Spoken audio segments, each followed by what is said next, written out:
How to change passcode on YouTube Kids. Hello guys and welcome back to the channel. In today's video, I'm going to show you how you can update your parental control passcode in YouTube Kids application on iOS and Android devices. So this guide ensures your settings remain secure and tailored to your family's needs. So first of all, you gotta head over and open the YouTube Kids application, and then you gotta click on this gear icon at the top right.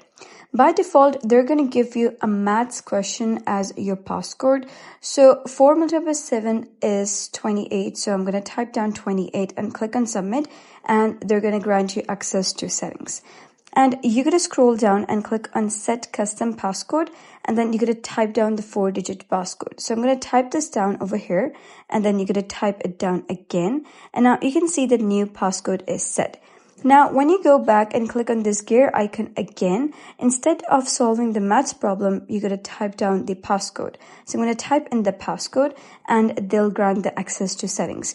Now, if you wish to change the passcode again, you can scroll down, and over here under parent verification, you gotta click on change passcode, and then you gotta type down the new passcode, and after that confirm the new passcode, and that's it. That is how you can change passcode on YouTube Kids. So that's it for today's video. If you found this guide helpful, give it a thumbs up and don't forget to subscribe for more helpful tutorials. I'll see you in the next video.